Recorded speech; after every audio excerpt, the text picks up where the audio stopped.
In New York, the UN Security Council has held a closed-door meeting on Syria. Our correspondent Lorna Shaddick now joins us with more details.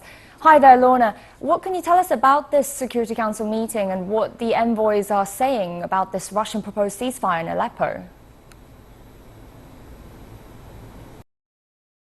This meeting was behind closed doors, but the Russian ambassador to the UN, Vitaly Churkin, did come out at the end of the meeting and briefed the press outside the chamber. And he said that the discussion was more pragmatic than many of the talks on this topic over recent weeks. And he said that the members of the Security Council picked up on the momentum that was generated over the weekend during talks in Lausanne between the US and Russia and several regional foreign ministers. But his main message really seemed to be one that we've heard for weeks and if not months now from Russia, which is until there has been a differentiation between those al-Nusra Front fighters and the more moderate opposition, no longer ceasefire can be considered. He said al-Nusra took advantage of the last cessation of hostilities to regroup, and that is why, as far as Russia is concerned, anything longer than 8 hours is not possible. Now, the UN has said that this 8-hour pause that has been announced is better than nothing, but really it does need a lot longer than that if civilians are able to get out, or to be able to get out of Aleppo. Let's have a listen to what the UN spokesman said.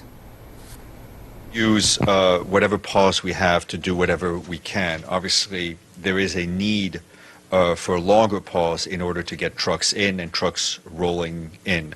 But obviously, any pause is welcomed by the UN and by the inhabitants of Aleppo.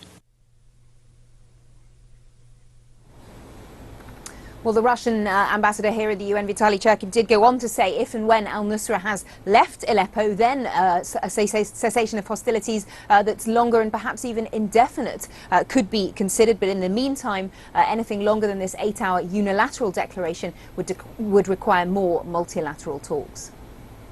Right, and Lorna, I mean, as you said, that is really the main obstacle. I mean, what can they do then in the meantime to get a longer? Meanwhile, the US in particular, as well as the UK, is claiming that the main obstacle is actually Russia and its continued support for the Assad regime. And they accuse its planes in particular of targeting schools and hospitals, and they say that it's also using chemical weapons. Moscow denies those charges. It says that the West isn't taking into account the realities on the ground in Aleppo in particular.